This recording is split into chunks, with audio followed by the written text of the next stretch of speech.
Gracias a Aliat por la invitación de participar en su conferencia sobre aprendizaje, innovación y transformación.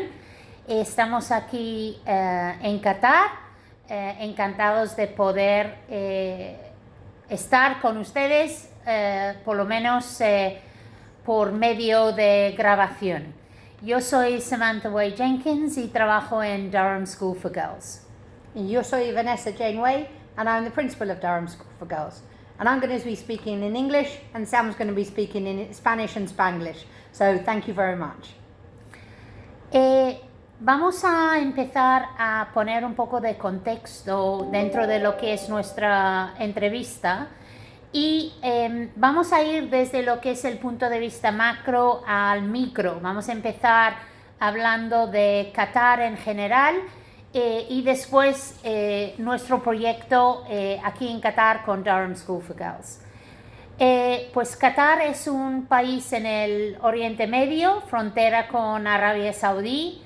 Tenemos menos de 3 millones de personas aquí en Qatar y el superficie del país es como 15% del superficie de Panamá. Somos unos 7 veces más pequeño que Qatar, con 1 millón de personas menos, más o menos. El capital es Doha, es donde estamos nosotros con la escuela.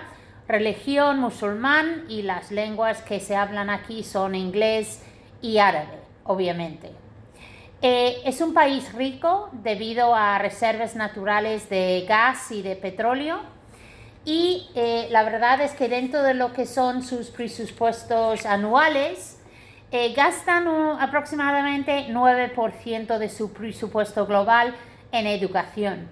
Eso compara con un 13,5% del presupuesto total que gasta Panamá en educación.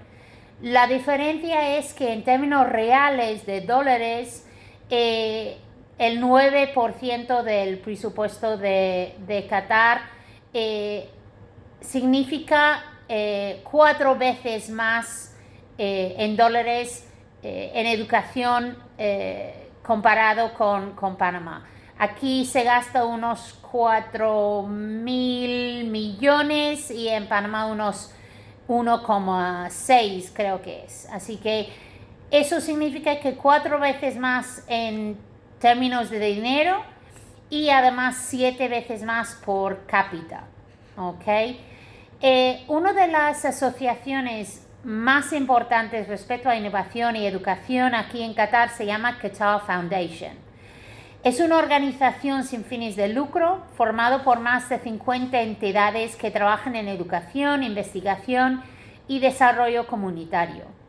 Voy a destacar 2 o 3 web pages, páginas web que podéis ver para tener una idea del tipo de proyecto y tipo de innovación que está haciendo a nivel de Qatar y nivel global en su outreach, ¿no? En su impacto. Uno es WISE, que es la palabra sabio en inglés, y es el World Innovation Summit for Education, Cumbre Mundial de Innovación para la Educación. www.wise-qatar.org. Allí vas a encontrar una cantidad de estudios, de investigación, de proyectos, de conferencias sobre la innovación y la educación aquí en Qatar y proyectos que van teniendo impacto en todo el mundo. Desde ecosistemas y comunidades de aprendizaje, la educación reimaginado, por qué ordenadores nunca pueden reemplazar las escuelas, muchísima información allí que merece la pena visitarlo y ver qué tipo de cosas se está haciendo aquí. Otro es Students for Change, que también viene del Qatar Foundation, Estudiantes de Cambio, que es en el qf.org.qa, también un recurso fantástico de tipos de proyectos, de personas que están haciendo cosas muy novedosas. Otro sería educationaboveall.org, pero realmente solamente hace falta poner las palabras Qatar, Education, Innovation, y vas a encontrar muchas cosas que estamos haciendo a nivel macro y a nivel país. Vamos a hablar mucho más en esta entrevista sobre lo que estamos haciendo nosotros mismos en el colegio que dirige Vanessa. Entonces, primera pregunta, ¿qué están haciendo las escuelas en Qatar para innovar? I think we have to think about the type of education that we've got in Qatar. We've got 141 international schools in Qatar, and they are fielding the Indian population, the global population, British schools, American schools, Arabic schools, all of those different things. So the market is very competitive, so each school has to be a little bit more innovative in order to collect what they need. Also, we need to look again at the Qatar Foundation, which is what you said, and they are bringing in schools for the future, and they're bringing in STEM schools as well. And in their schools for the future, what they're doing, I think, which Qatar is fantastic about, is looking forward in terms of sustainability. How as a country are we going to sustain in the future if oil and gas changes? How as a country are we going to sustain the population so that Qataris can not only rely on an immigrant workers or, in terms of expats. So education for them is really important. One of the things that they're really looking at schools is how we're delivering education, what type of education we're doing, and that's one thing that we really wanted to focus on with Durham School for Girls as well. Okay. ¿Hay mucha diferencia entre las escuelas públicas y las internacionales? Tú hablas de, por ejemplo, nosotros en Durham School for Girls, nosotros somos una escuela internacional privada, pero tenemos 97% de niñas de Qatar, ¿no? No es realmente internacional, es British Curriculum, pero es una escuela solamente para chicas, pero además de eso, toda la planilla son mujeres. Entonces, eso da una libertad a las niñas que normalmente no tienen en términos de estar cubiertos o algo así. ¿Qué es especial de nuestro colegio? I think one of the things that we're really looking forward to is being able to do two things, is looking at innovation through technology, and how can we really develop the students' learning through using what's available to us in the market. And the other thing is innovation through methodology as well, and I think that's really important. For us, we were a niche in the market. We were a British school with a Qatari clientele. And one of the things that we really wanted to do was to make sure that we were being forward-thinking in the fact that we didn't want our girls to have to compromise their religion or their culture. And going to an international school, sometimes that's what happened. They had to become British or they had to become American. So we really wanted to be forward-thinking with what we were doing. In terms of our curriculum, we looked towards high-performance learning because we wanted to see what type of methodology we were having, that we wanted to move away from the standard differentiation of people all learning at the same level and some learn in this way and some learn in that way, and have it that everybody can reach that end goal, but their paths will be very different. So it's almost bespoke learning to some extent for some of the children as well. And also with the high performance learning, it's the growth mindset of that you can. Everyone has that innate ability.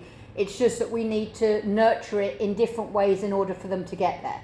So that was our methodology that we wanted to have. And through that, we wanted to get rid of things like textbooks for every single subject.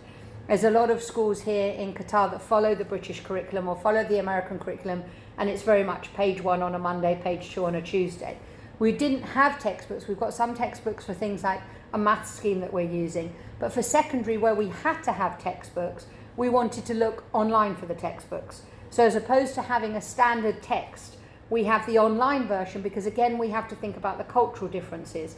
We can't just have a textbook and cut out some of the pages. And not only that, in terms of how fast the curriculum is moving, for us as well, we thought it was a false economy, because every term new things are coming out with different programs within the curriculum.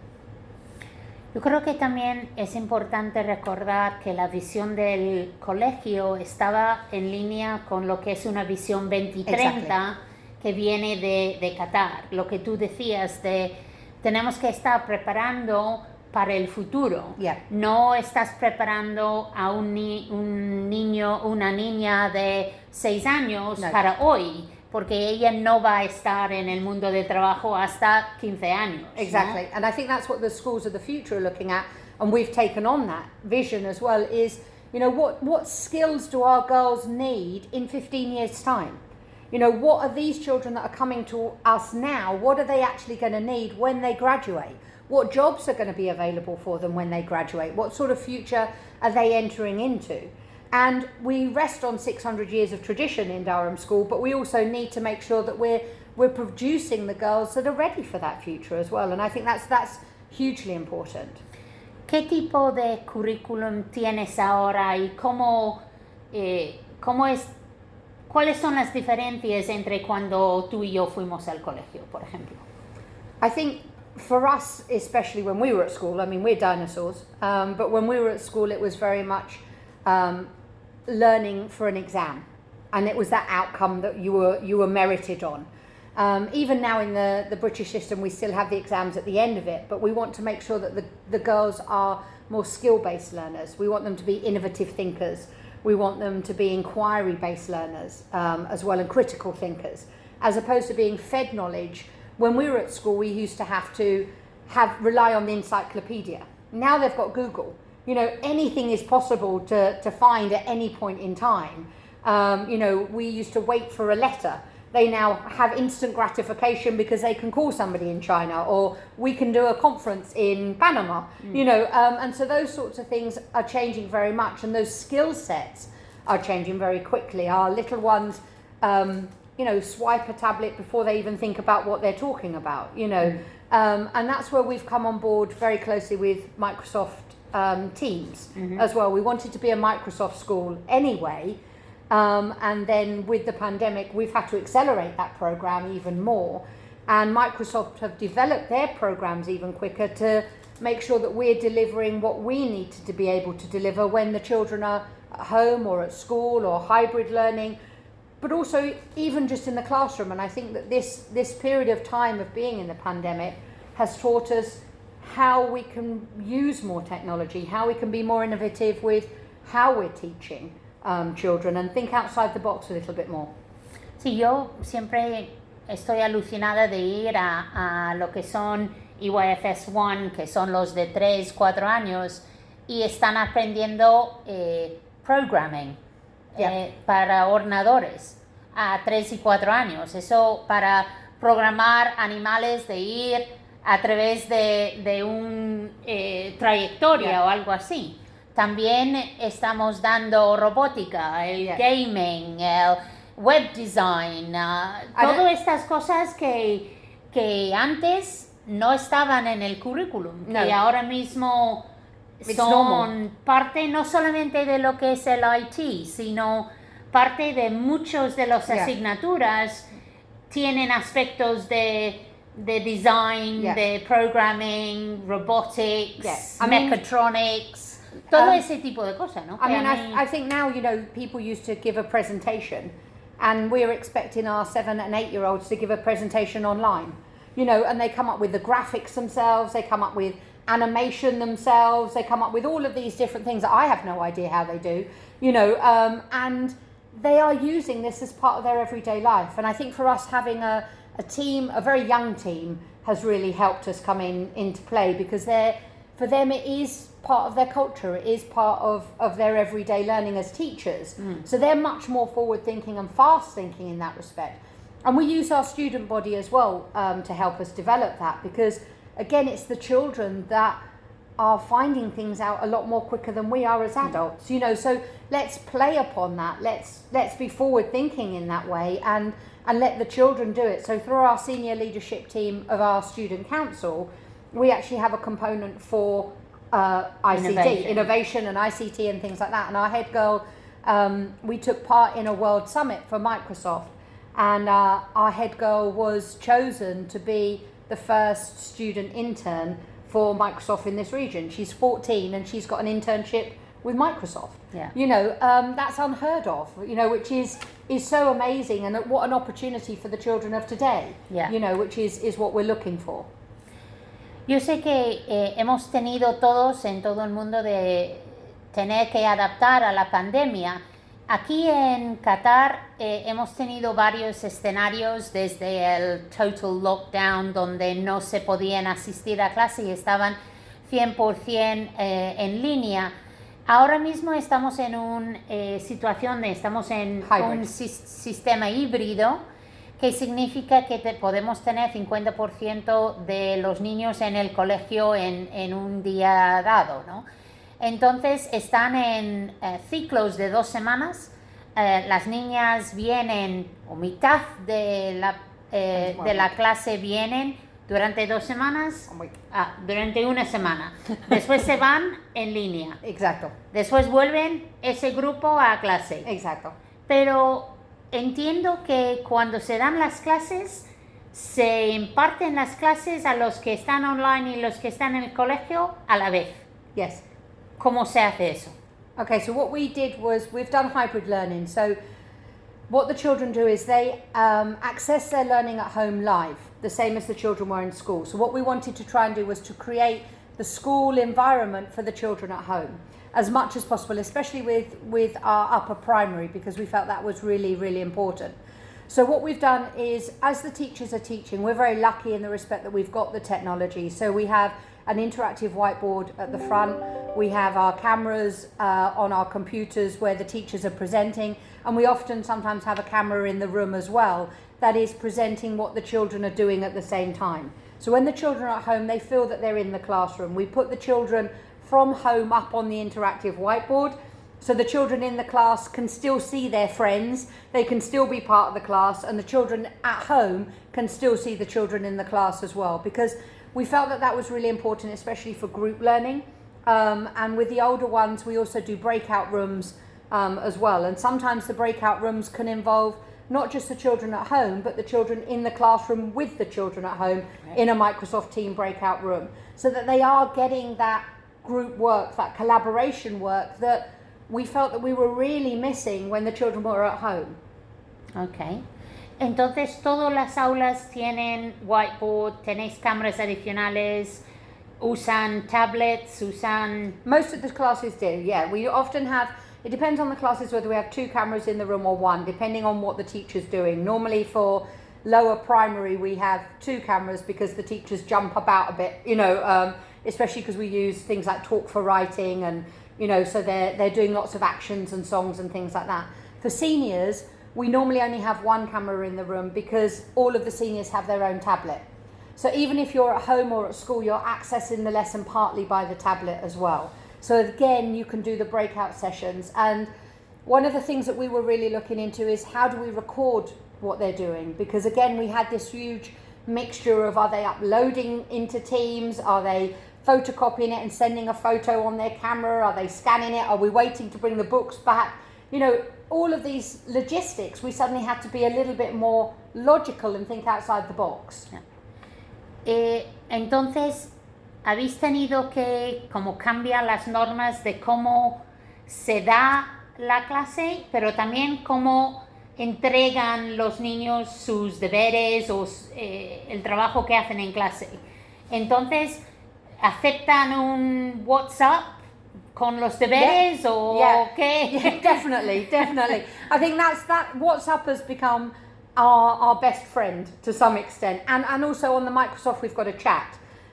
We have had to disable the chat to some extent with the younger ones because they do think about it as a chat. You know, at 3 o'clock in the morning they wake up and think they can have a chat to their friends, you know. So it's balancing that online safety that we've had to do as well, and teaching them that.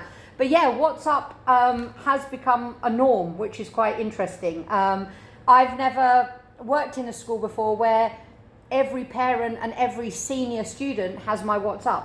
Right. Now, every parent, every senior student has my WhatsApp.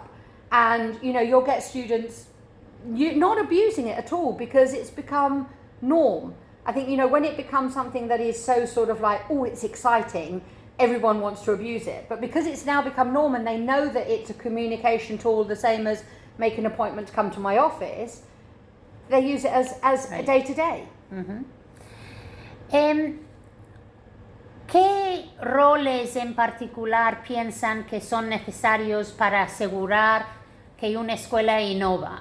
Puede ser innovación en cualquier aspecto del colegio, no solamente tecnológico, cuando tú estás reclutando para personas y también puestos en particular, ¿cuáles son claves para ti para que asegurar de que siempre hay esa innovación en el colegio?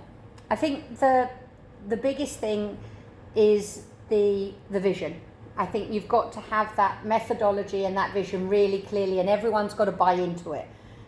Because I think everyone's got an idea, and when you start thinking innovatively, everyone gets very excited, you know, and you end up with too many ideas on the table, and you can't sift what's good and what's not. So I think having that clear vision that you want to follow, allowing that path to maybe change sometimes, because new things are happening and new methodologies are happening and new technologies are happening. And I think the role is that everybody has to be on board. We used to have an ICT department. We used to have a computer room, you know, whereas now I actually think that's a thing of the past to some extent, because as you said, you know, you've got little ones doing programming and gaming, and ICT and innovative learning comes into every single lesson. You know, it's not just on a Thursday at 2:00 when they're using the computer room. So I think the biggest thing for me is the values, is the vision, is the consistency and that strong message, and having that methodology be bought into by the parents, by the students, and by the teachers especially, to show that that's the route that we're going into. Uh-huh. ¿Y piensas que hay diferencias claves entre innovación y tecnología apto o tendencias aptos para primaria y otros para secundaria, o son iguales, no tienes que diferenciar? No, I think there are some differences for sure. I mean, for the little ones, again, I think you've got the safety differences are very different, you know, especially when you're working with teenagers as well, and also they're so savvy with technology.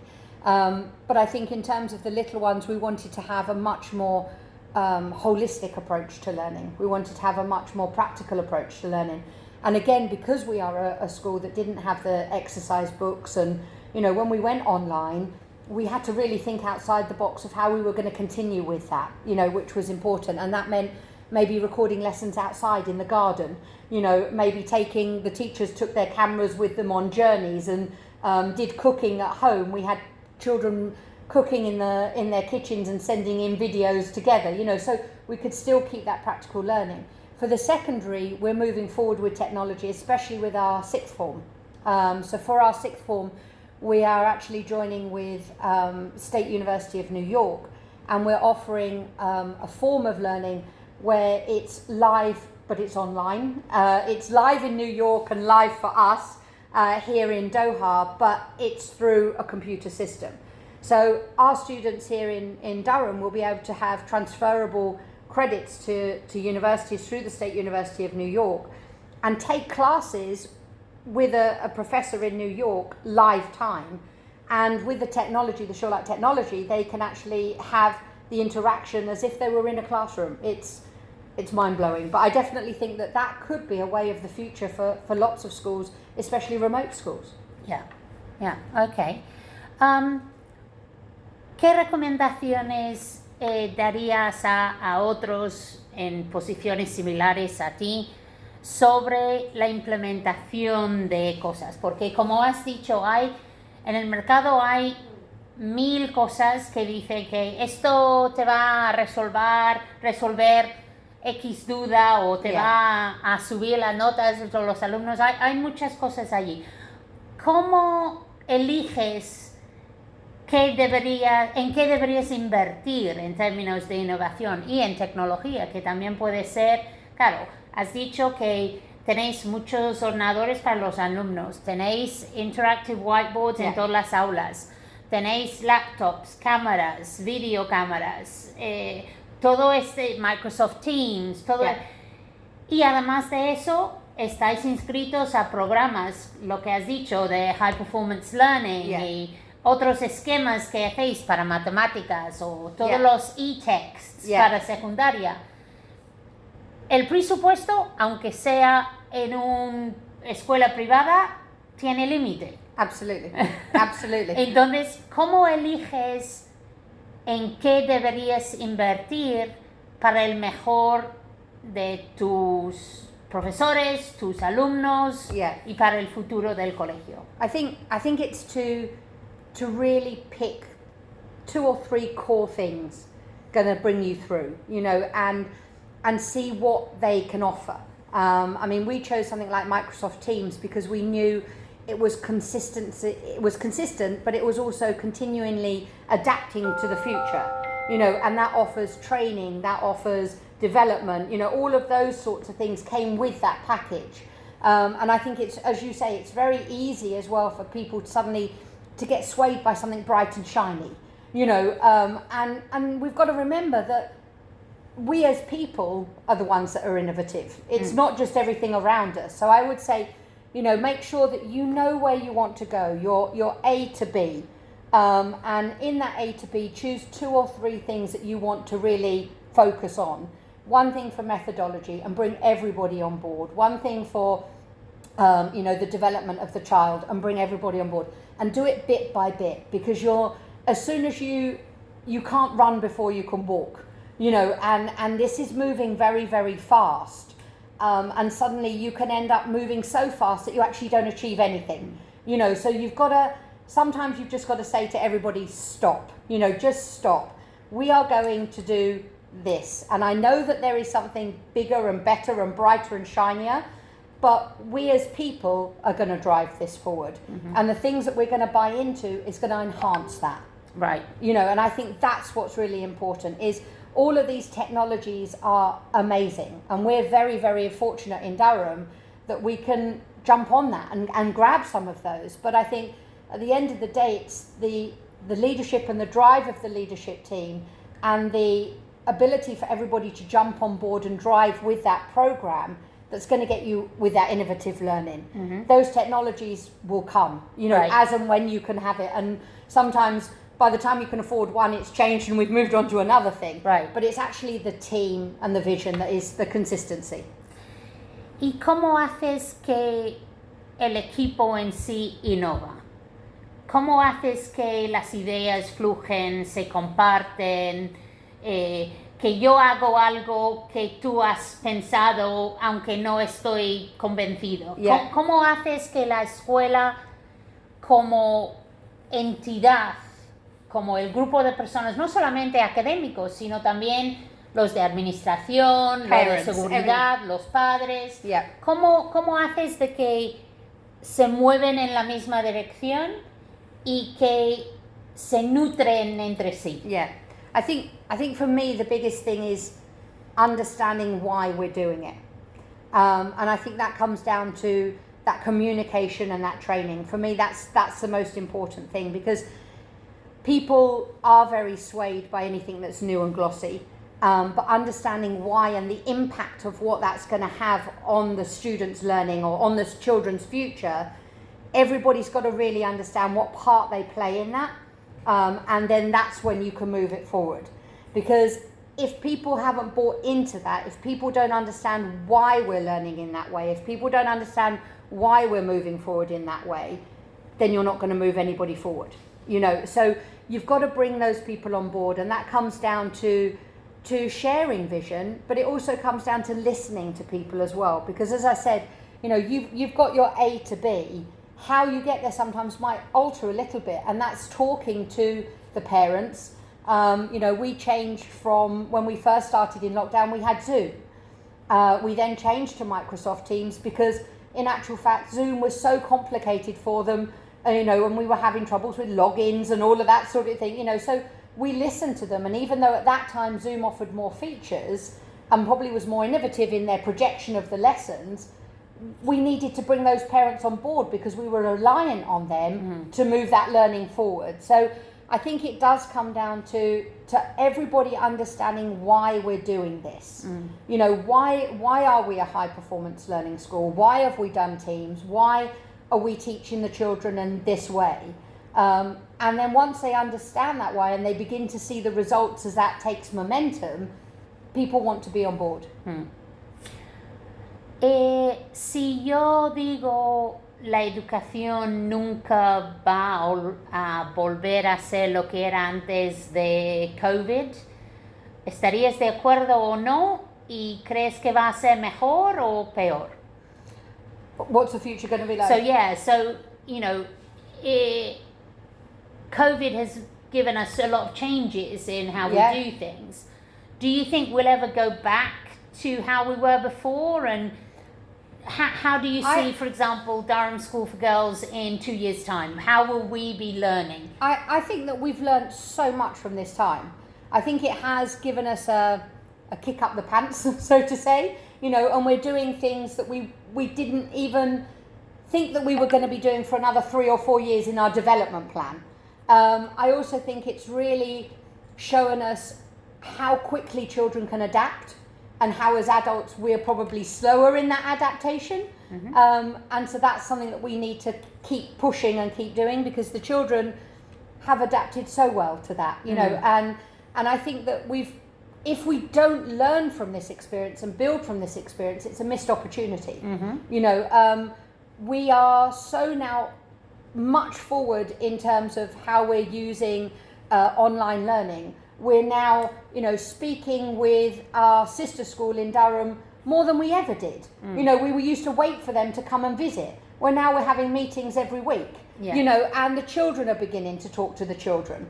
You know, we're doing a conference in Panama. You know, the world has suddenly become a lot smaller, and people have become a lot more willing to do a lot more collaborative learning. And I think we need to really develop that and continue with that, you know, and schools need to be able to share that collaboration with each other, and teacher platforms being able to share that collaboration with each other as well. Yeah. Y eso como nos lleva otra vez al principio de cuando estábamos hablando, lo de los artículos que hay en el WISE, la página de WISE, sobre ecosistemas y comunidades de aprendizaje, que el aprendizaje puede ser una comunidad mucho más grande que lo que es el colegio en sí, ¿no? Así que... And it's got to be sustainable. I think that's what everybody has learned, that this has happened to us, but could it happen again in the future? Of course. You know, and so we've got to be prepared that we're not resting on our laurels, so to speak. We're not just becoming traditional and that's how we learn now. We've got to be ready to adapt to any situation. Yeah. Sí, como has dicho, yo creo que los niños se adaptan mucho más rápido que nosotros, ¿no? Pero también como nosotros como colegio, pero también los ministerios que después dirigen las normas del juego, vamos a decir. No, muy bien. ¿Quieres decir algo más sobre la innovación y Durham o algo más sobre el colegio? ¿Qué quieres que saben? No, I think that this is, I'm really, really grateful to be part of this opportunity, having worked in Panama for so many years and worked with Maduka and with other schools and stuff like that, and now working here. I think, you know, wherever we are in the world, it's innovative, doesn't matter. It's not restrained by money or situation or anything like that. It's just restrained by your imagination. And I think that's for me, that's what it is people buying into that vision and that imagination. And children have got the best imagination of all of us. So they're our future. Let's invest in them. Yeah. Okay. Bueno, pues eso es todo lo que tenemos que decir desde Qatar. Las personas organizando la conferencia, Susie Bell, Dominic, muchísimas gracias por esta oportunidad y sin duda, por favor, dar nuestras señas de contacto a cualquier persona que quiere más información y yo también mandaré así todos los links de las páginas web también que hemos mencionado en esta pequeña conferencia. Así que muchísimas gracias y espero que el resto de la conferencia sea realmente fructífera, que estoy seguro que sí. ¿Vale? Muchas gracias y adiós desde Qatar. Chao. Adiós. Bye.